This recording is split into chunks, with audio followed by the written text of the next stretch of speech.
He covered the outside of the jars with metal foil, but inside there was lead, water or metal, with the glass serving as insulation.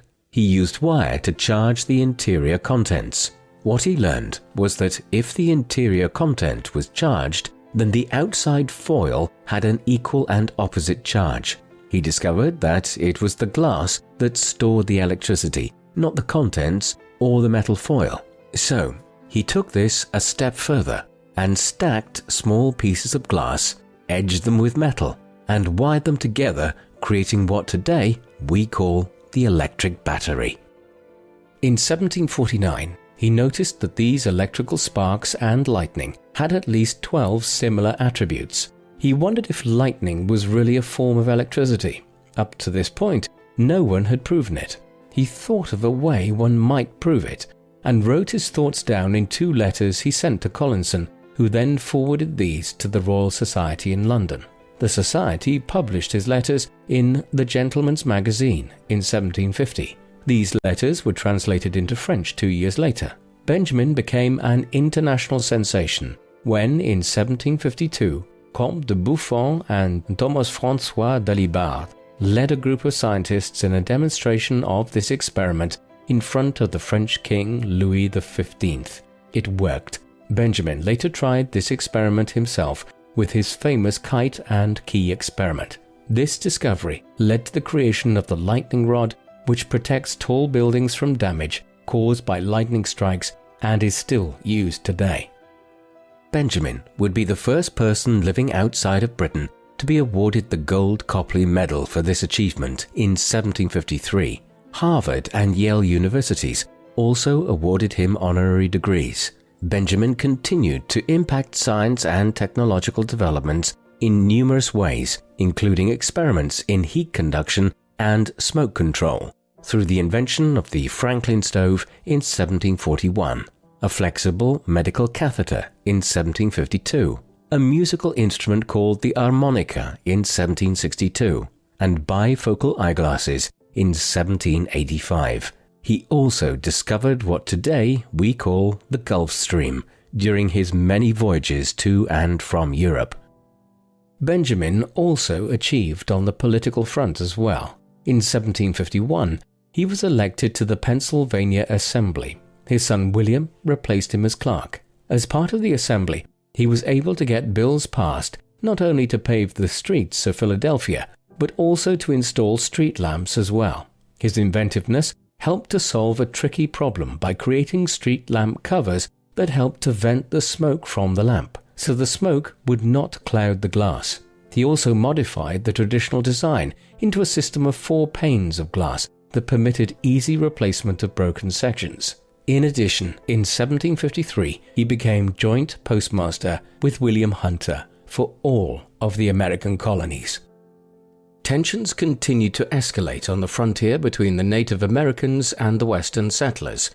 Hoping to deflate tensions, the Assembly sent a delegation to talk with tribal leaders near the village of Carlisle in 1753. Benjamin was appointed to serve as one of the 3 commissioners to attend this meeting. Although they heard the Native American leaders' complaints, nothing really came of this, except the realization that something had to change. They knew war was coming. Also, anticipating trouble, London asked the colonies to send representatives to a conference in Albany, New York, in June 1754, not only to negotiate terms for an alliance with the Iroquois Confederacy, but to also determine ways to provide a unified colonial defense. Benjamin was selected as one of the 4 Pennsylvanian commissioners to this meeting. Benjamin had already come to a similar conclusion because of his experience in the last war. During his travels north, he created what became known as the Albany Plan of Union. In it, he encouraged the creation of a colonial congress consisting of representatives from each of the colonies, with representation proportioned upon population size and prosperity of the colony. To run this congress would be a leader called the President General, who would be appointed by the King of England. Benjamin even drew up an emblem for this idea. It was a snake cut into 8 pieces representing the colonies, with a caption that read, "Join or die." He published this in his newspaper on the 9th of May, 1754. The same month, the 7 Years' War began.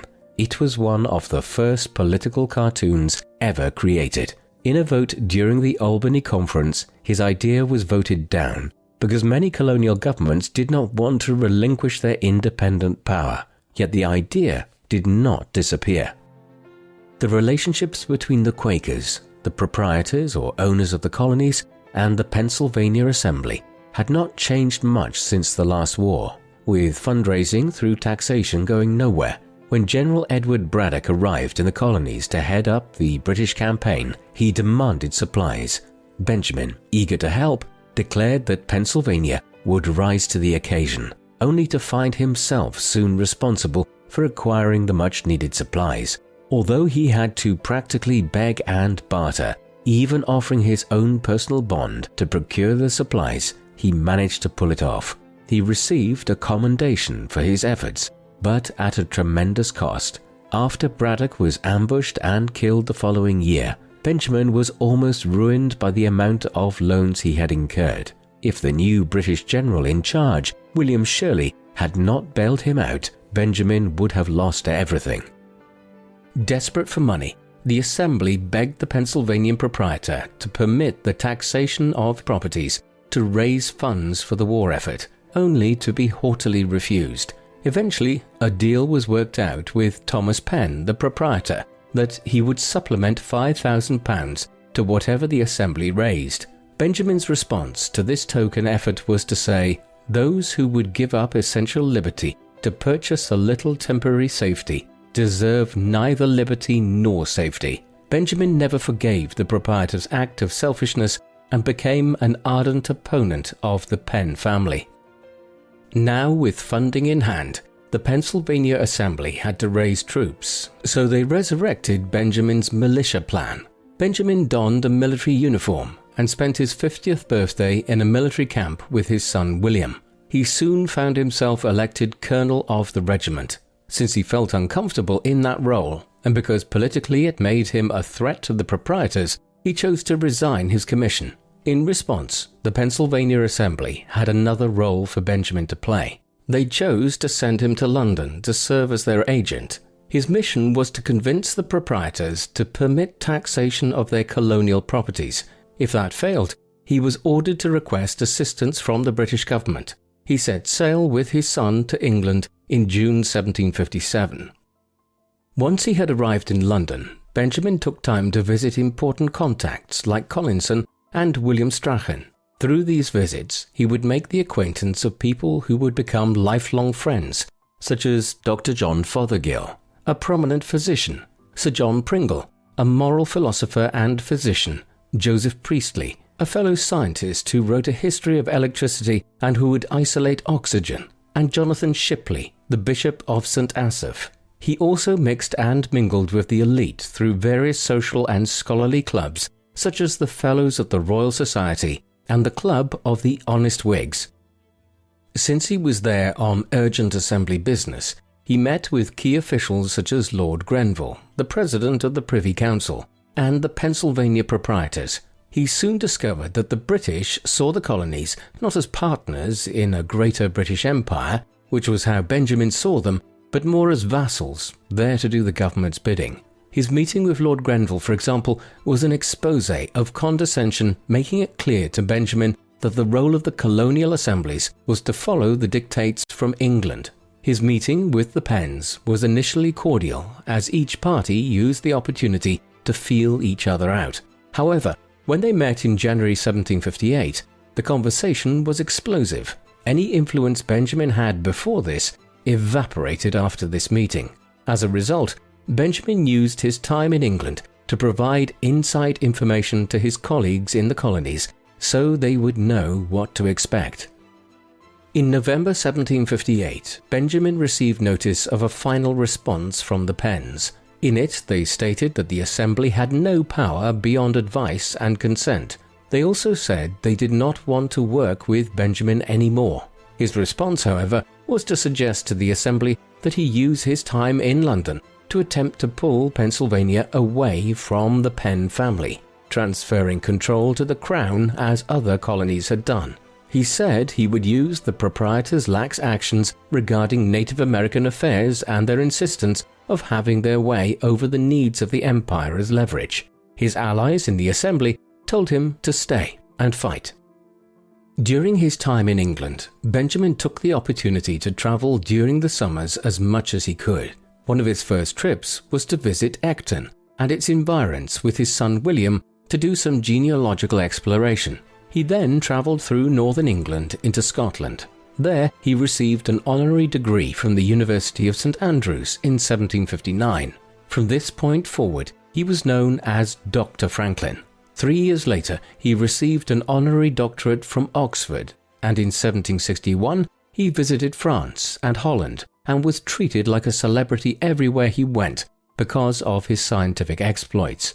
During all of these travels, he met numerous intellectuals of the day, including the economist Adam Smith and the philosopher David Hume. Before Benjamin left England in 1762, he wrote an important pamphlet, The Interest of Great Britain Considered with Regard to Her Colonies, which outlined why Britain must keep Canada within the British Empire rather than return it to France when the current war ended. He also managed to get a royal appointment for his son William, serving as the new royal governor of New Jersey. What he had not anticipated was, like father like son, William had sired an illegitimate child named William Temple Franklin, known to family as Temple. Benjamin would take on the responsibility of rearing this child. Benjamin was not home in Philadelphia long before controversy over proprietary rights broke out again.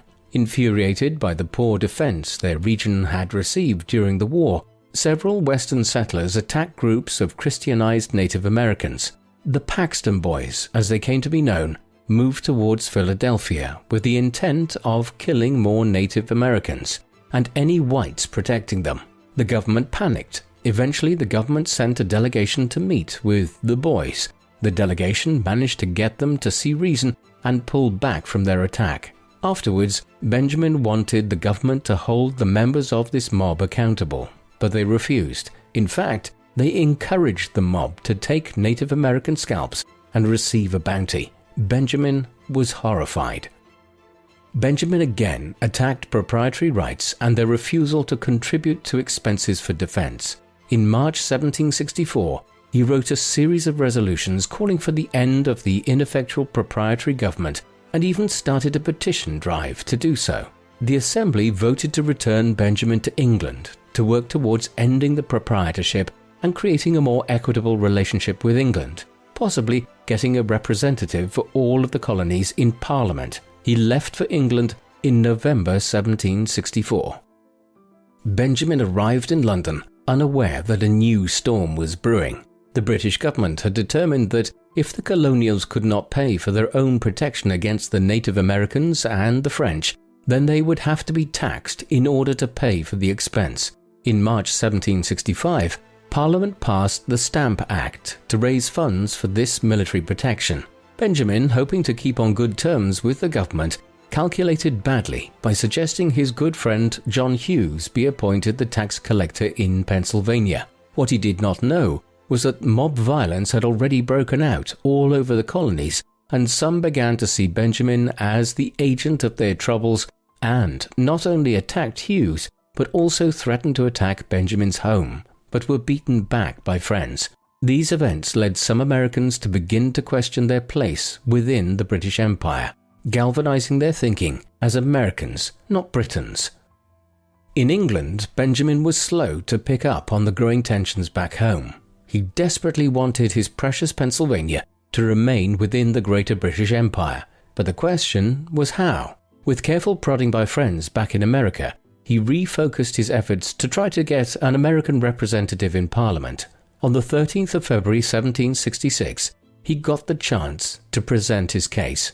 His moderate presentation convinced many in Parliament that they should revoke the Stamp Act. In the colonies, he was seen as the most effective spokesperson they had. So he became not only the agent for Pennsylvania, but also Georgia, New Jersey, and eventually Massachusetts. Yet, he did not have long to celebrate, because the British then imposed the Townshend Act in June 1767, which taxed imports into the American colonies. Benjamin tried to take the middle ground, but his actions led some people back home to believe he was a loyalist, doing the government's bidding. Yet the British saw him as too American. Things came to a head when he finally received word that Parliament rejected his petition to end proprietary rule of Pennsylvania. As he floundered, he also feared things were about to explode back home.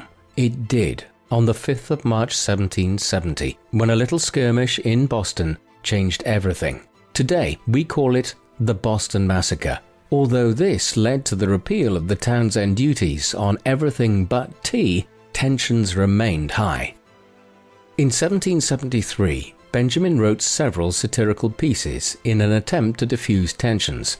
The essay, Rules by Which a Great Empire May be Reduced to a Small One, tried to explain the American perspective to the British people. Whenever the injured come to the capital with complaints, he wrote, they punish such suitors with long delay, enormous expense, and a final judgment in favor of the oppressor. In another more famous piece, An Edict by the King of Prussia, he took on the voice of the King of Prussia, who argued that since Germans previously settled England, he felt justified in stating, quote, that a revenue should be raised from said colonies in Britain by levying duties of 4.5% on all English imports and exports.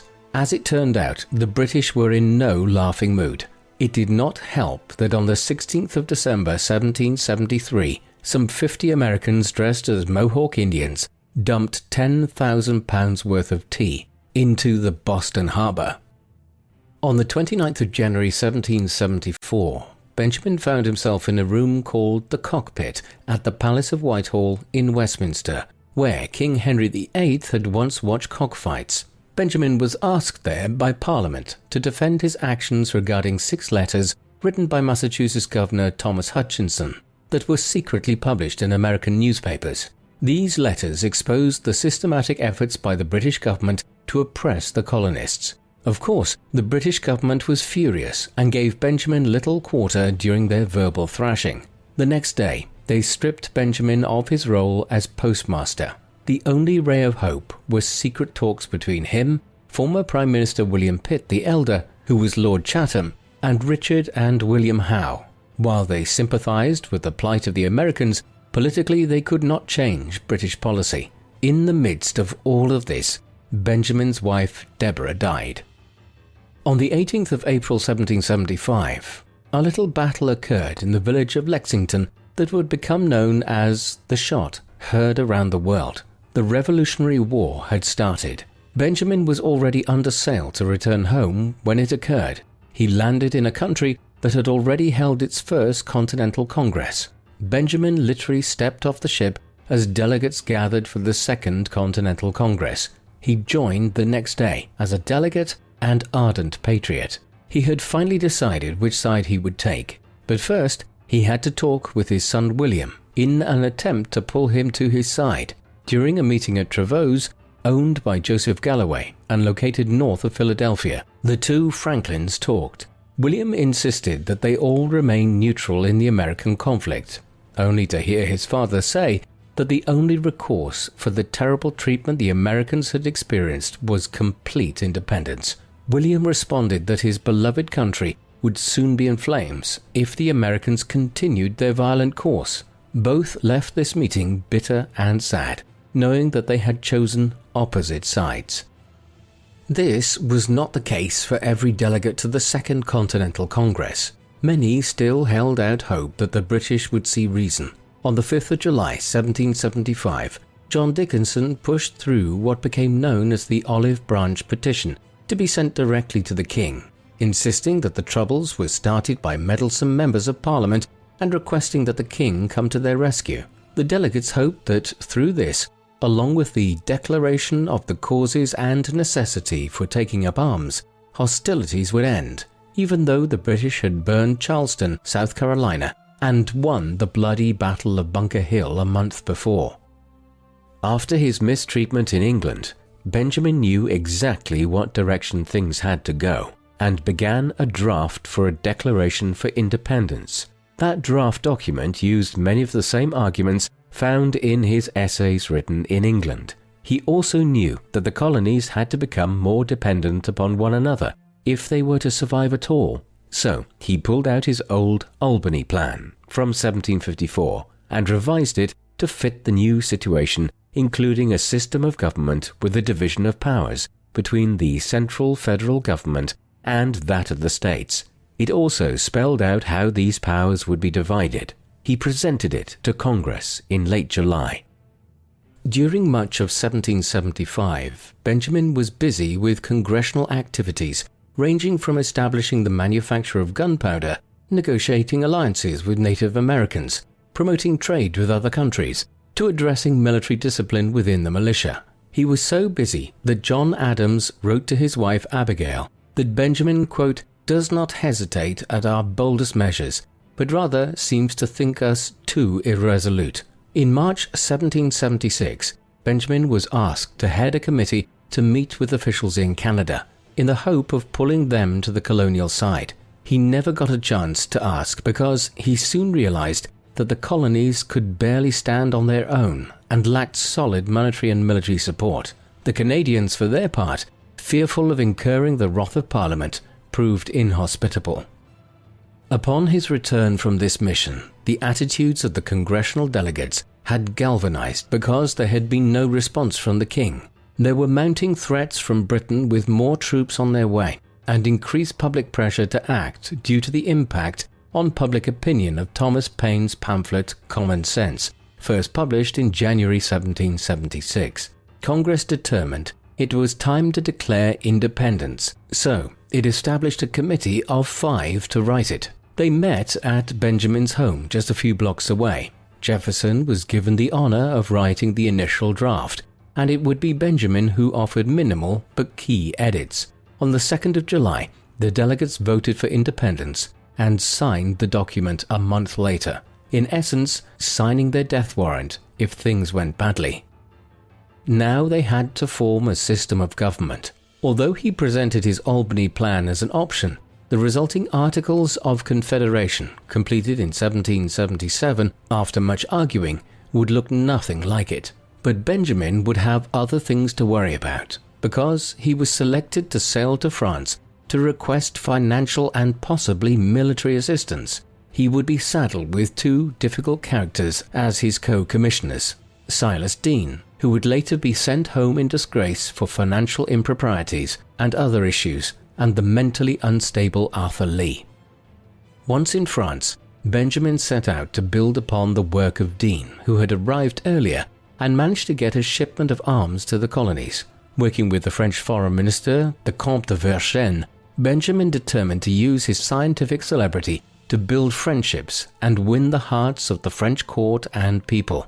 He would appear dressed as a colonial rustic, wearing simple clothes and a marten fur cap he'd purchased during his recent trip to Canada. The French loved it. He settled in the village of Passy, just outside Paris. To his American cohorts, he seemed not to work at all, but only attend parties, salons, and discussions of scientific endeavors.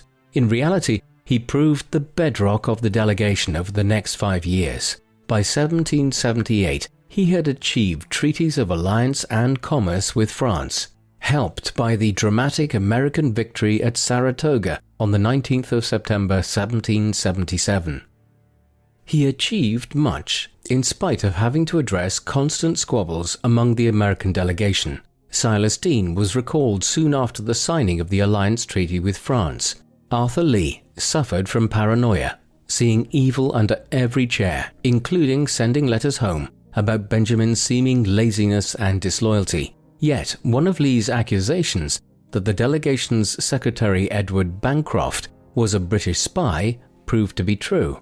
Benjamin would soon have to deal with the fragile ego of John Adams as well. In 1778, the tensions had got so bad with Adams, who arrived early that year, that he made a request to Congress to separate the delegation, which they did, and made Benjamin the minister plenipotentiary in 1779. Through it all, Benjamin took the long view and endeavored to balance idealism with the reality on the ground. Although he worked well with the Comte de Vergennes, he was not above secretly meeting with the British against French wishes in order to achieve a peace treaty. The stunning French and American victory at Yorktown on the 19th of October 1781 eased the way for a peace treaty. When it became clear that the war was at a stalemate, the delegation decided to negotiate, and the final peace treaty arrived. John Jay, who had arrived in June 1782, would play a leading role, but Benjamin, although ill, pulled the levers behind the scenes. Now all they had to do was wait for a sympathetic British government, which arrived in July when William Petty, the Earl of Shelburne, was elected Prime Minister. The American delegation of Benjamin, John Jay, John Adams, and Henry Lawrence, with Benjamin's grandson Temple Franklin as secretary, signed a provisional treaty to end the war in November 1782. After doing some damage control with the Comte de Vergennes, since it was clear that the Americans had not followed the French requirement that they be involved in all negotiations, Benjamin was able to soothe ruffled feathers. Although displeased, the Comte de Vergennes relented, but stated that the French had been sorely used by the Americans. The final peace treaty, the Treaty of Paris, was signed on the 3rd of September 1783. After a year-long goodbye, while he waited for his replacement Thomas Jefferson to arrive, Benjamin made his way home, setting sail in December 1784. It soon became clear after his arrival home that the Articles of Confederation, finally approved by all 13 colonies in 1781, could not provide the governmental stability or unity the newly freed states truly needed. In fact, it was everything Benjamin had feared. 13 independent states with an ineffectual Congress. Things came to a head in August 1786 with a rebellion of farmers in western Massachusetts, unhappy about taxes and debt collection, led by Daniel Shays. It demonstrated to the world just how weak the United States government was, even though George Washington was able to deflate the conflict by early 1787. It was during a border dispute meeting between Maryland and Virginia at Washington's Mount Vernon that it was decided that delegates should be sent from all the colonies to meet in Annapolis, Maryland in September to talk about the troubled Confederation.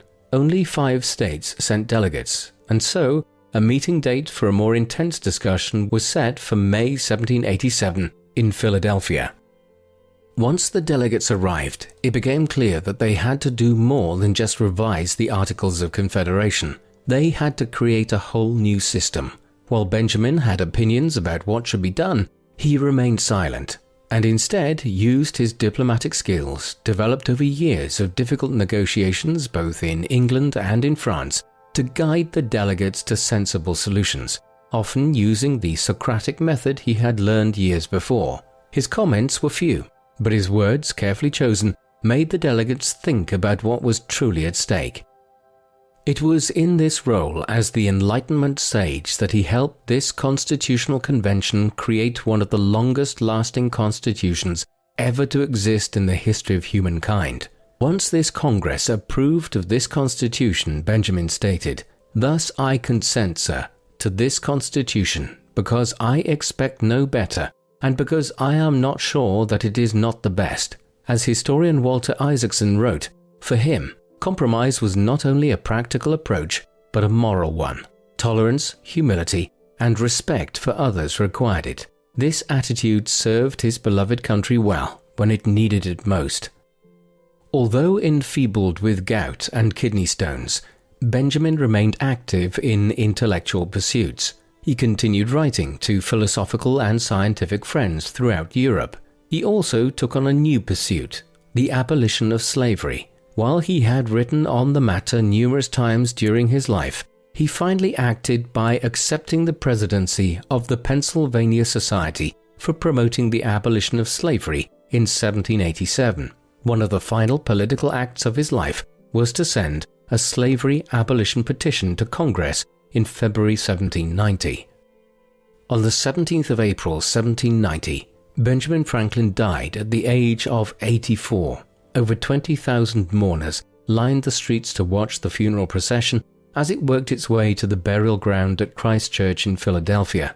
There he was buried next to his beloved wife Deborah. If this outpouring of respect was not testament enough to his life's achievements, in front of his casket walked clergy from every faith, representing the importance of service to and tolerance of others, a fitting end to an impactful life. What do you think of Benjamin Franklin? Do you think he made an important mark on his society, as well as achieving his goal of doing good by helping others? Please let us know in the comment section. And in the meantime, thank you very much for watching.